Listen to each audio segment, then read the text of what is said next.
Good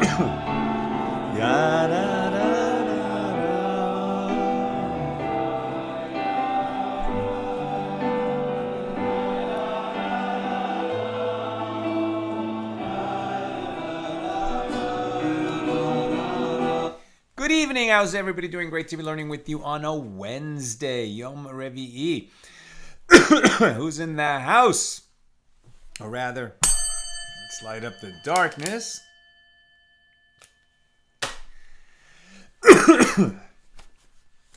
It's like I'm well, thank God.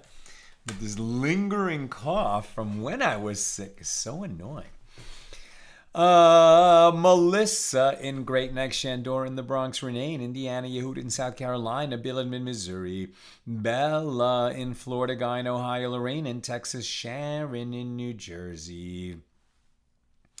Hi, I'm in Florida, Frank in San Pedro, Lester in Florida, Moishi in Brooklyn, Nancy in North Carolina. Welcome, everybody. Tonight's episode of AT Daily is sponsored by Elliot Malamet. In honor of the Table for Five that we edit in conjunction with the Jewish, it's published in the Jewish Journal and on our website every week if you haven't seen it. Nina works so hard on that along with our assistant Elon. And there are 5 writers every week who put in a 250-word commentary on a verse from the Torah portion. And it's beautiful, the Table for Five. It's laid out like a page of Gemara. And so in honor of the Table for Five, Nina and Sal and the Guns N' Moses movie. Thank you so much, Rabbi Malamet. It's great to have you with us. And thank you for enabling us to share more Torah with more people around the world. In the merit of that, may you and all your loved ones be showered in blessings. And we say Amen. Okay, tonight's daf is Zevachim 117. Okay. Okay, our daf is 117 here in Tractate Zevachim. We're in the final chapter, the final Mishna. Here, chapter 14, talking about, first we're talking about offerings that if one brought them on a private altar outside the Holy Temple, he would not be liable for offering up outside the Holy Temple because these offerings, for one reason or another, are not fit to be brought on the altar in the courtyard of the temple, either because they're not that kind of offering that is brought on an altar, like the red heifer or the scapegoat of Yom Kippur, or it's an offering that became unfit. It became disqualified because it was tameh, or was offered by an unfit person, or the animal was premature, or the person bringing the offering, it was premature for him to bring it. In all these cases, if it could not be brought on the altar, then one is not liable for offering up outside the Holy Temple if he brings it up on a private altar. And then from then, we transitioned into some history about the periods in Jewish history, the brief periods when private altars were permitted. And we continue that discussion. At the end of yesterday, we were talking about, as we've talked several times, the 3 camps in the wilderness. The camp of the Israelites, the camp of the children of Israel, right, with all the tribes in an array within it. And then in the center of the Israelite camp was the camp of the Levites. And in the center of the camp of the Levites was the tabernacle. And these 3 concentric camps correspond, once the temple would be built in Jerusalem, to the Israelite camp corresponds to the city of Jerusalem. The Levite camp corresponds to the Temple Mount. And the tabernacle corresponds, or the camp of the divine presence, as it's also called, corresponds to the Holy Temple itself in its courtyard. Okay, we picked this up at the bottom of page 116b. With regard to the division of Jerusalem into 3 camps, it is taught in a Baraisa that Rabbi Shimon ben Yochai says there was an additional camp in Jerusalem within the area of the Temple Mount, and it was the rampart of the women's courtyard. The sages rendered it prohibited for certain tameh individuals, ritually impure individuals, to enter that area, but they would not punish them for entering it, as by Torah law, it does not constitute a distinct section of the Temple Mount, but rather has the status of the Levite camp. And the Baraisa adds, and when the tabernacle was in Shiloh, right, where it stood for 369 years, and that was a great national altar where public offerings could be brought, and during that period, offerings could not be brought anywhere else. And when the tabernacle was in Shiloh, there were only 2 camps. So the Gemara asks, which of the 3 camps that were present in the wilderness was not present in Shiloh? And Rabbah said it stands to reason that the Levite camp was present, but the Israelite camp was not. As if it enters your mind to say that the Levite camp was not present in Shiloh, now on page 117a, it would consequently be found that both Zevachim, right, so this is no longer exists, but this is a man who had a gonorrhea-like discharge, and those who are ritually tameh from tumas mace, right, corpse tuma, walked over a grave, came into contact with the corpse while burying it, etc. Those who are tameh from impurity imparted by a corpse are sent out of one camp, i.e. the camp of the divine presence, and both are permitted in the Israelite camp. But the Torah said with regard to sending the tameh out of the camp, outside the camp you shall put them, that they will not defile their camps. And the use of the plural camps indicates give a specific camp to this group, i.e. those who are tameh from tumas mace, corpse tuma, who may enter the Levite camp, but are forbidden to enter the camp of the divine presence, right? Once this is in Jerusalem, they could enter the Temple Mount, but they could not enter the courtyard of the temple. And give a specific camp to this group, i.e. those who are Zevachim, who may enter the Israelite camp, but are forbidden to enter the camp of the divine presence or the Levite camp.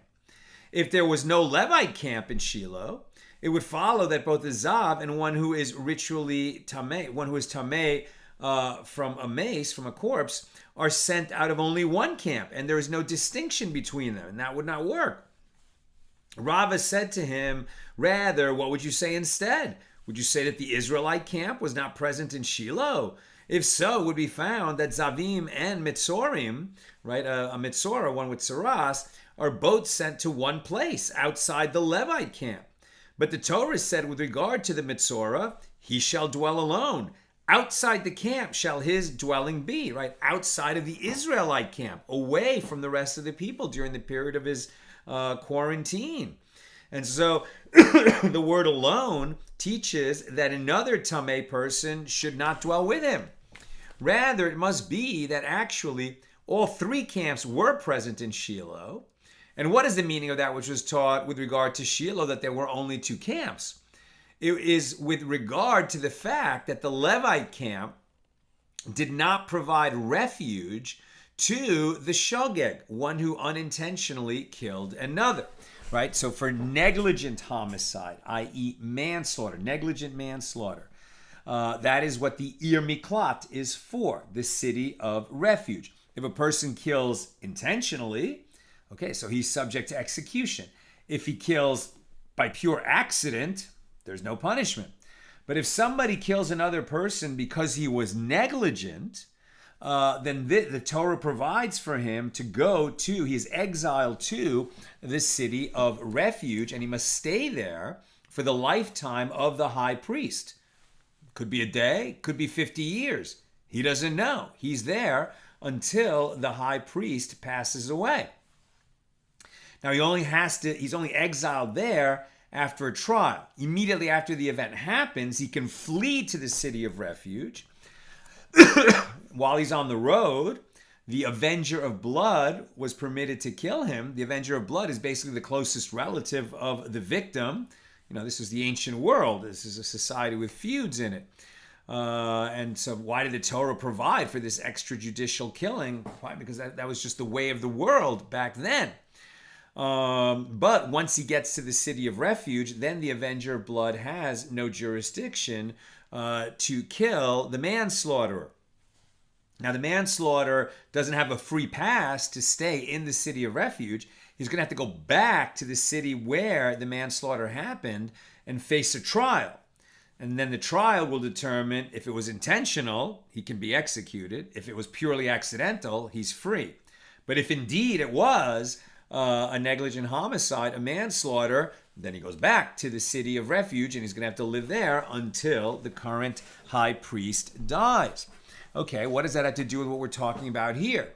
Well, what were the cities of refuge? There were 6 of them, 3 on the east side of the Jordan and 3 on the west side of the Jordan.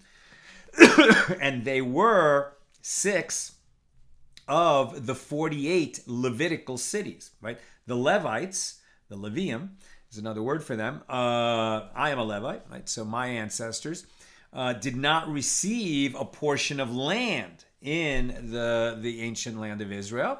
Rather, all the other tribes got portions, and the Levites got cities, right? These Levitical cities, 48 cities. 6 of them were expressly designated also as cities of refuge. But interestingly, as we'll see, any Levitical city would provide refuge to the manslaughterer. A manslaughterer could take refuge in any Levitical city. So how's that relevant here? Right, it is with regard to the fact that the Levite camp did not provide refuge to one who unintentionally killed another. And the Gemara asks, by inference, does this mean that in the wilderness, the Levite camp did provide refuge to those who unintentionally killed others? And the Gemara replies, yes. And so it is taught in a Baraisa with regard to the verse concerning the cities of refuge. The verse states, and one who did not lie in wait, right? So it was a negligent homicide. It was not intentional. About him, it says, and I will appoint, this is God, and I will appoint for you a place where he may flee. And the phrase, I will appoint for you, teaches that God said to Moses, there will be a place that provides refuge for unintentional murderers, even during your lifetime. Right? Moses did not enter the land of Israel. Right? He did not enter the Holy Land because he was punished in the matter of striking the rock, etc. But 3 of the Levitical cities, the cities, 3 of the cities of refuge, east side of the Jordan, where Moses was, right, giving his final sermon, the whole book of Deuteronomy, and he himself chose those 3 cities to be the cities of refuge on the east of the Jordan.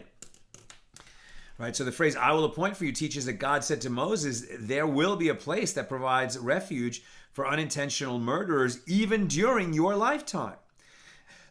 And the term a place means that it will be from your place, meaning the Levite camp served as the place that provided refuge in the wilderness. Right, so interesting, if there was a negligent homicide during the 40 years of the children of Israel wandering in the wilderness, if that happened, well, where was the city of refuge for such a person? They had the Torah. They weren't yet in the land of Israel. There hadn't been cities of refuge designated, but such a person could take refuge in the Levite camp. Where he may flee teaches that the Jews would exile unintentional murderers in the wilderness as well, before they entered the land.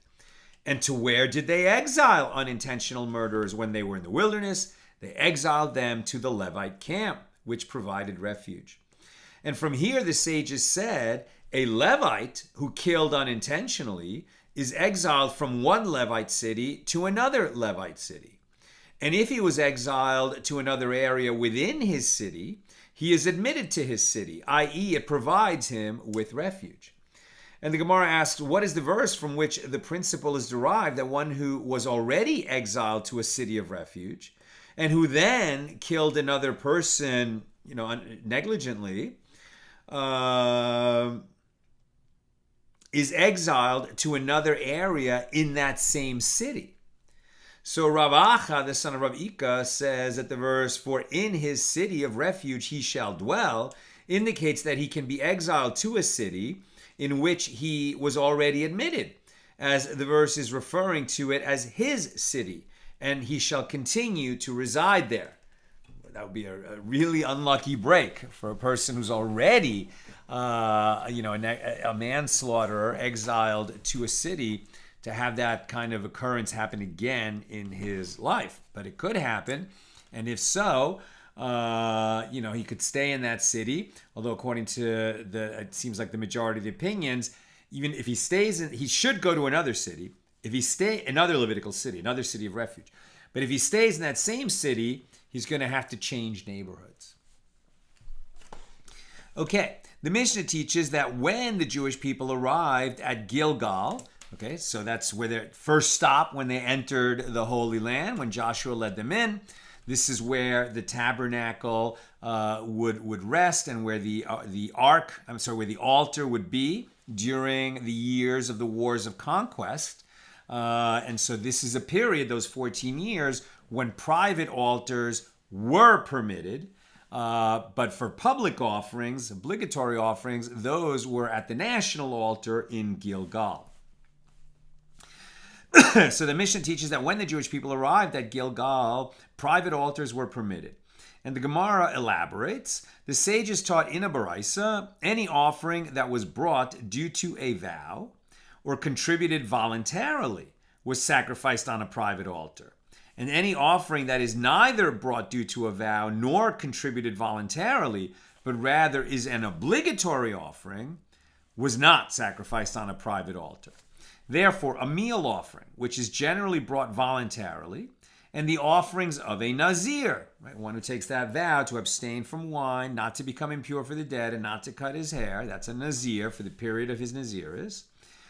And then when he finishes his naziris, he has to bring certain offerings before he's permitted to drink wine or cut his hair again.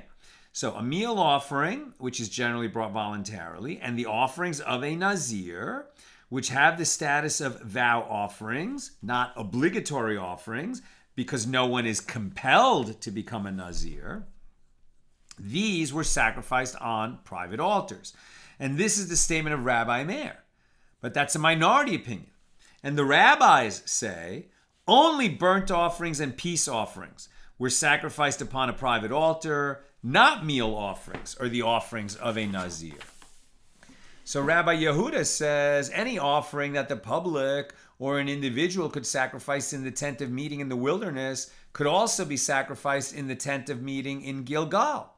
What then is the difference between the tent of meeting in the wilderness and the tent of meeting in Gilgal? During the period of the tent of meeting in the wilderness, right, when the children of Israel were in the Midbar, in the wilderness, where there was the great central altar, right, in the midst of the Israelite camp, so what was sacrificed there? All sacrifices. Well, how can we say, what's the difference? I mean, big difference, right? There was only the national altar. At Gilgal, there was the national altar and private altars. So what's going on? So during the period of the tent of meeting in the wilderness, private altars were not permitted and offerings sacrificed only in the tabernacle, while during the period of the tent of meeting in Gilgal, private altars were permitted. But even if one desired to sacrifice an offering upon his private altar on his roof, he could still sacrifice upon it only burnt offerings and peace offerings. If he needed to bring a sin offering or a guilt offering, he would have to take that to the national altar in Gilgal. And the rabbis say any offering that the public could sacrifice in the tent of meeting in the wilderness could also be sacrificed in the tent of meeting in Gilgal. And here in the tabernacle in Gilgal, and there upon private altars, only burnt offerings and peace offerings were sacrificed for an individual. Rabbi Shimon says even the public did not sacrifice every type of offering in the tent of meeting in Gilgal. They sacrificed only Pesach offerings, right? The Pesach. And compulsory public offerings that have a set time to be sacrificed, for example, daily offerings and additional offerings. But public offerings that do not have a set time were not sacrificed upon the great public altar in Gilgal. Why? Because remember, this is a period where the people were not yet at rest. Why were they not yet at rest? Because they were fighting wars, right? They had a lot going on. They were at war for 14 years, conquering the land. And so this is a kind of interim period. So offerings that really needed to be brought were brought, but if it could wait, so to speak, then it did. Now we're on page 117b. Now the Gemara explains the various opinions cited in the Baraisa.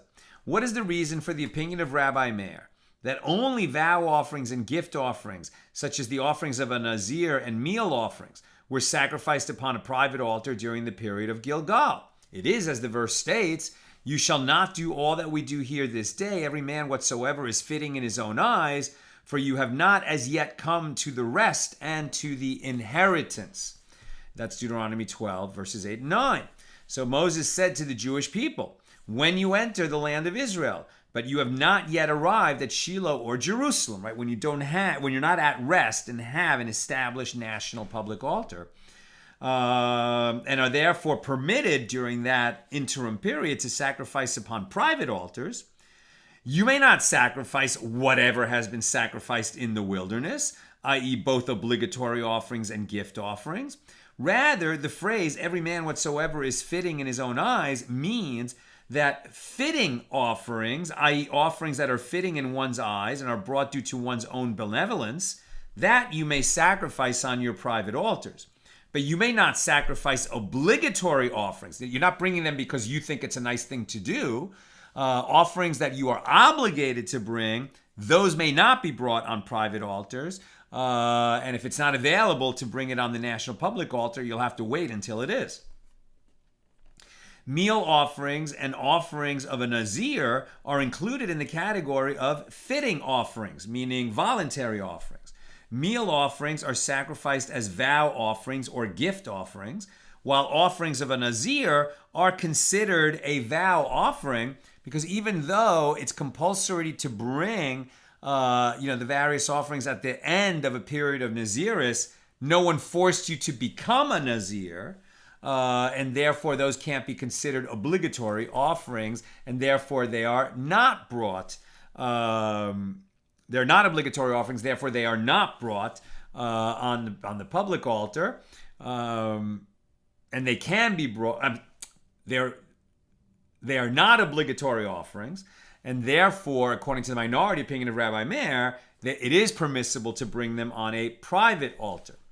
And what is the reason that the rabbis disagree with Rabbi Meir and state that the meal offerings and offerings of a nazir were not sacrificed on a private altar?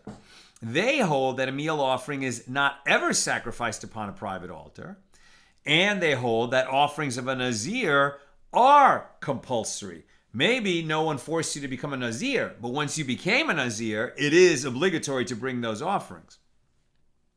And with regard to this, Shmuel says that the disagreement between Rabbi Meir and the rabbis pertains only to the sin offering and the guilt offering that are brought by a nazir. Since it's a sin offering and a guilt offering, and those can only be brought on the public altar, that's why they can't be brought. And everyone agrees that those cannot be brought on a private altar. But with regard to the burnt offering and the peace offering that the nazir brings, all agree that they are considered offerings that one deems fitting to sacrifice and are therefore sacrificed on a private altar. Now, Rabbah raises an objection from a Baraisa. The law of the breast and thigh of peace offerings, which are given to the priests, and the law of the teruma of the loaves of the thanks offering, i.e. the bread that was given to the priests from each of the 4 types of loaves that were brought with the thanks offering, apply only with regard to a great public altar, and do not apply with regard to a small private altar. Rabbah comments, by contrast, another of the priestly gifts, the cooked foreleg of the ram of a nazir, was omitted by this Tana. So Rabbah notes, granted, if you say that Rabbi Meir and the rabbis disagree with regard to whether a burnt offering and a peace offering of a nazir may be sacrificed upon a private altar, then in accordance with whose opinion is this Baraisa that omits the ram of the nazir? it is in accordance with the opinion of the rabbis, who hold that the peace offering of the Nazir was not sacrificed on a private altar. But if you say that they disagree only with regard to a sin offering and a guilt offering, while the rabbis agree that the peace offering and the burnt offering of a Nazir were sacrificed on a private altar, well then in accordance with whose opinion is this Baraisa? So rather, if it was stated, it must have been stated like this. Shmuel said that if the disagreement between Rabbi Meir and the rabbis pertains only to the burnt offering and the peace offering that were brought by... Rather, if this was stated, it was stated like this. Shmuel said that the disagreement between Rabbi Meir and the rabbis pertains only to the burnt offering and peace offering that were brought by a Nazir. But with regard to the sin offering and the guilt offering, all agree that they are compulsory, and therefore, even according to the opinion of Rabbi Meir, they are not sacrificed on a private altar. Now, the Gemara continues to clarify the opinions in that Baraisa. The master, i.e. Rabbi Yehuda, said that any offering that the public or an individual could sacrifice in the tent of meeting in the wilderness, including vow offerings, gift offerings, and compulsory offerings, could also be sacrificed in the tent of meeting in Gilgal. After all, that was the public altar. It was only on a private altar that the individual was limited to sacrificing burnt offerings and peace offerings. But the rabbis say any offering that the public could sacrifice in the tent of meeting in the wilderness could also be sacrificed in the tent of meeting in Gilgal. An individual could sacrifice only burnt offerings and peace offerings, whether on a great public altar or on a private altar.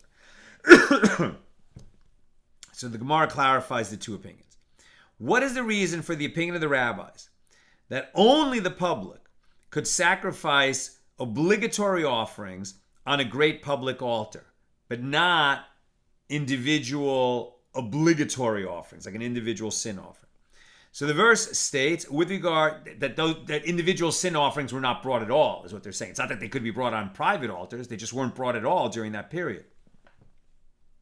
So the verse states, with regard to the period in which private altars were permitted, you shall not do all that we do here this day, every man whatsoever is fitting in his own eyes.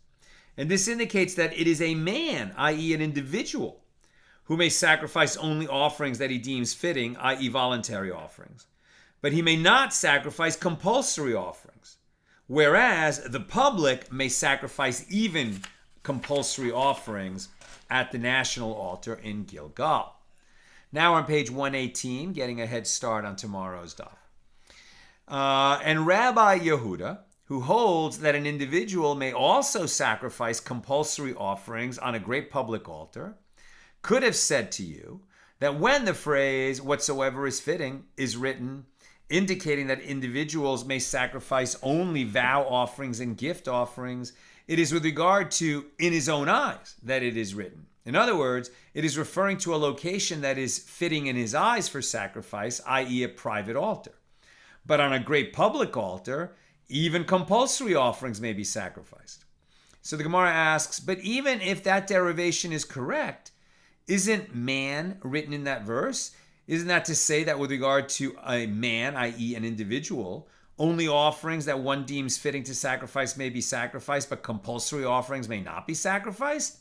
And the Gemara answers that when man is written in this verse, it is to qualify a non-priest to perform the sacrificial service on a private altar. You don't need a priest to bring an offering on a private altar. And the Gemara challenges. But the fact that a non-priest is qualified to perform the sacrificial service on a private altar is derived from a different place. It's derived from the verse, quote, and the priest shall dash the blood against the altar of the Lord at the entrance of the tent of meeting. This verse indicates that service at a great public altar may be performed only by a priest. And from that we can infer that the service on a private altar may be performed by a non-priest. And the Gemara answers, lest you say that whereas the verse indicates it is not required that the service on a private altar be performed by a priest, nevertheless, consecration of the firstborn is required for this purpose, as was the case initially, i.e. before the tabernacle was constructed, when the firstborn of each family would be the one to bring offerings, not just any member of the family. So perhaps the only non-priests who may perform the service on private altars are firstborn sons. Therefore, the verse states, every man whatsoever is fitting in his own eyes, which teaches us that with regard to private altars, each person may sacrifice his own offerings. Now, remember, we are not now, even though there's no temple and hasn't been in 2,000 years, we're not living in a period when private altars are permitted. They're not, because the Temple Mount was sanctified for all time, and from then on, private altars were never permitted again. Now, the Gemara clarifies the opinion of the rabbis who disagree with Rabbi Yehuda by asking, but the statement of the rabbis is identical to the statement of the first Tana, i.e., the rabbis cited at the beginning of the Baraisa, who say that on a private altar, an individual sacrificed only burnt offerings and peace offerings. What is the difference between the first Tana of the Baraisa and the opinion of the rabbis? And Rav Papa said the difference between them is whether libations were offered in the wilderness along with burnt offerings and peace offerings. According to the opinion of the first Tana, libations were not offered in the wilderness, nor were they offered in the land of Israel during the period of Gilgal. According to the rabbis in the latter section of the Baraisa, libations were offered in the wilderness and in Gilgal. Now, the master said in the Baraisa that Rabbi Shimon says that even the public did not sacrifice all offerings in the tent of meeting in Gilgal. They sacrificed only the Pesach, right, the Passover offering, and compulsory public offerings that have a set time. So the Gemara asked, what is the reason for the opinion of Rabbi Shimon? As it is written, and the children of Israel encamped in Gilgal, and they kept the Passover on the 14th day of the month at evening in the plains of Jericho. So the Gemara asks, well, isn't it obvious that they brought the Pesach? The Pesach is compulsory. So rather, this verse teaches us that in Gilgal, only compulsory offerings similar to the Pesach, i.e. that have a set time, were sacrificed, but not offerings that are not similar to the Pesach. Those were not sacrificed. And the Gemara asks, and how does the other Tana, i.e. the rabbis who disagree with Rabbi Shimon and hold that during the period of Gilgal, other offerings were sacrificed by the public, how does he interpret the verse? And the Gemara responds, it is necessary for the law that was taught by Rabbi Yochanan. As Rabbi Yochanan says in the name of Rabbi Benah, if an uncircumcised Jew contracted tumah from a corpse, he may receive sprinkling of the water containing the ashes of the red heifer on the 3rd and 7th days of his purification, despite the fact that he is uncircumcised. In the time of Joshua, the Jewish people became circumcised after they were purified from impurity imparted by a corpse. With regard to the Pesach and compulsory public offerings that have a set time mentioned by Rabbi Shimon, the Gemara relates that a Tana taught a Baraisa in the presence of Rav Ada bar Ahava. The difference between a great public altar, for example, the altar in Gilgal, and a small private altar is only that the Pesach and the obligatory offerings that have a set time may be sacrificed upon a great public altar, but not a private altar. Rav Ada bar Ahava said to him, from where would an individual sacrifice compulsory offerings that have a set time? There is no such offering brought by an individual. It was therefore unnecessary for the Tana to state that this type of offering is not sacrificed on a private altar. The Tana said to him, and I'm almost done, questions or comments, get them in now. The Tana said to him, if so, shall I remove it from the text of the Mishna and teach only Pesach offerings? Rav Ada bar Ahava said to him, that is not necessary. Interpret your Mishnah as referring to a compulsory burnt offering, i.e. the burnt offering of appearance brought on the pilgrimage festivals by every individual, which is not sacrificed on a private altar, as there is conversely a voluntary burnt offering that may be sacrificed on a private altar. This Baraisa must be discussing a burnt offering brought by an individual, as it is referring to a sin offering brought by an individual. Are there compulsory sin offerings that have a set time? And the Gemara asks, and let him establish the Baraisa is referring to the compulsory meal offering of an individual, which does have a set time, as there is the griddle cake offering that the high priest was obligated to sacrifice every day. and that may be sacrificed only on a great public altar, not a private altar. And the Gemara replies, Rav Ada bar Ahava holds that there is no meal offering sacrificed upon an altar outside the temple, even a great public altar. Back to our Mishnah. The Mishnah taught that when they arrived at Shiloh, private altars were prohibited, right? When the altar left Gilgal and went to Shiloh, then it was fully established again. The nation was at rest. The wars of conquest were over. Now offerings could only be brought on the altar in Shiloh. No more private altars. Right? When they arrived at Shiloh, private altars were again prohibited. There was no roof of wood or stone in the tabernacle in Shiloh. There was only a building of stone below, stone walls, and the curtains of the roof of the tabernacle were spread above it. So the Gemara asks from where these matters derived. Rabbi Chiya bar Abba says that Rabbi Yochanan says, one verse states, with regard to Hannah bringing Samuel to the tabernacle, and she brought him to the house of the Lord in Shiloh. That's 1 Samuel 1:24. And another verse states, and he forsook the tabernacle of Shiloh, the tent that he made to dwell among men. That's Psalm 78. And in addition, it is written, moreover, he abhorred the tent of Joseph and chose not the tribe of Ephraim. Also Psalm 78. So one verse describes the tabernacle in Shiloh as a house, while the other describes it as a tent. How can these texts be reconciled?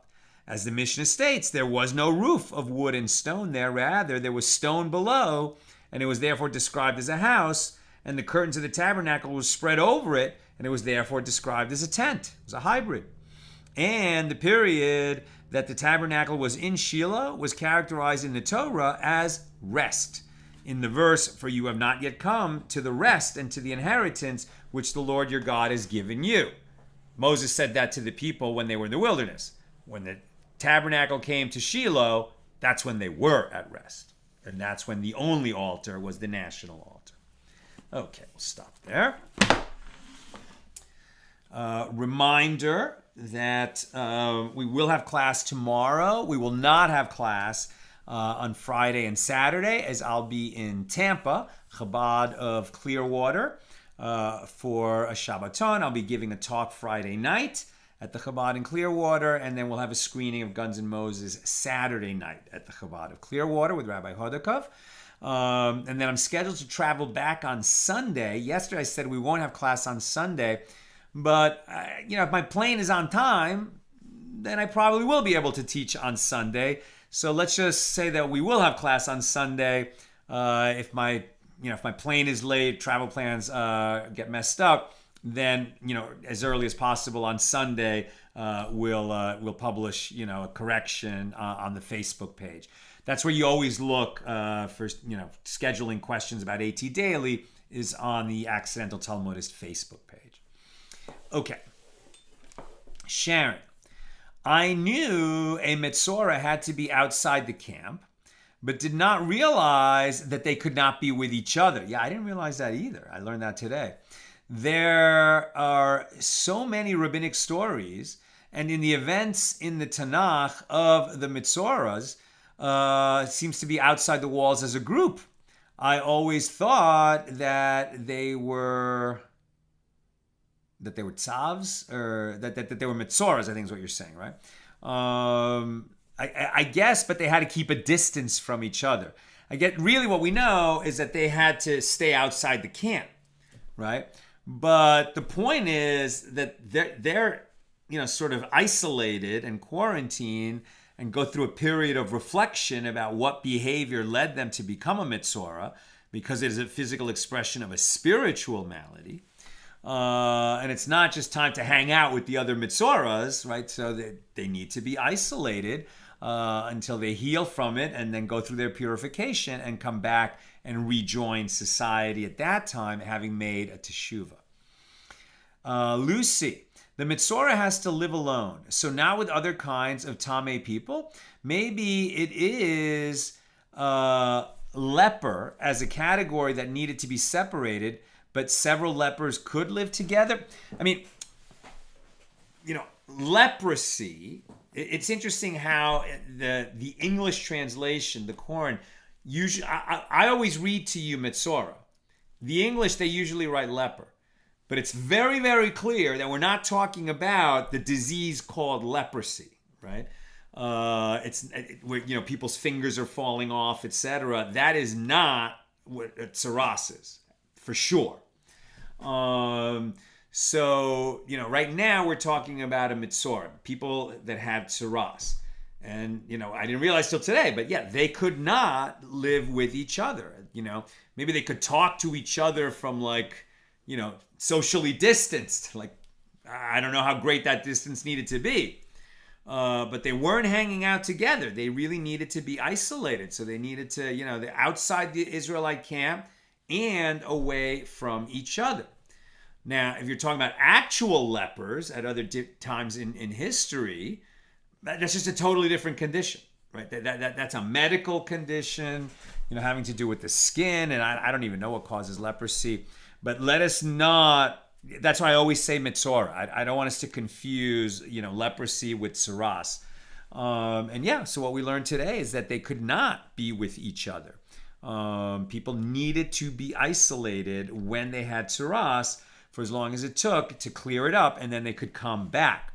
But it was never a permanent condition, right? You don't have to worry about that. Whereas I don't think there was any cure for the disease of leprosy. That's something totally different. Sharon, what happens if a manslaughterer becomes a mitzora? If he has to be outside the city, he is at risk to be killed by the Gal Hadam, the Avenger of Blood. Amazing question, Sharon. I don't know. I don't know. I don't know. I wonder if they had some kind of an isolated, like the hole, what do you call it?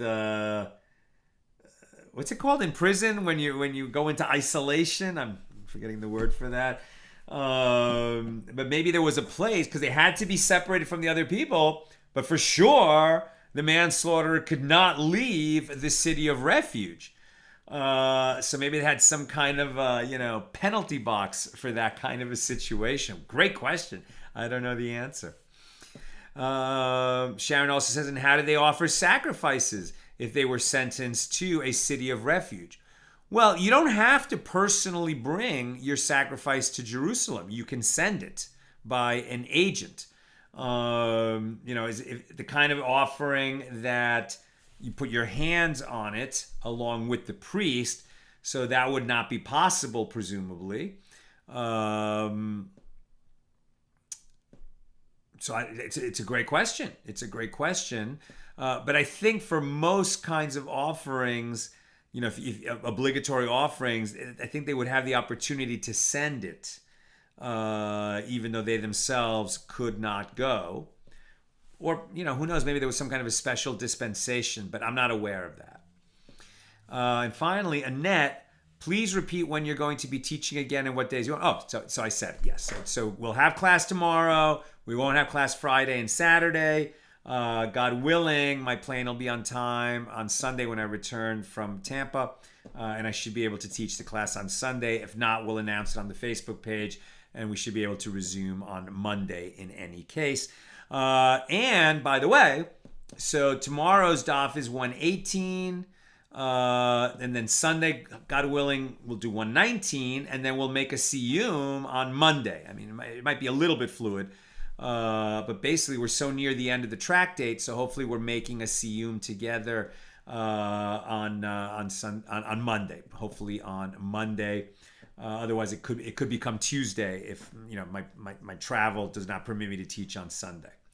Okay, that's what I've got for us today. With God's help, see you tomorrow. Thursday, regular time, 6 p.m. Pacific. All the best.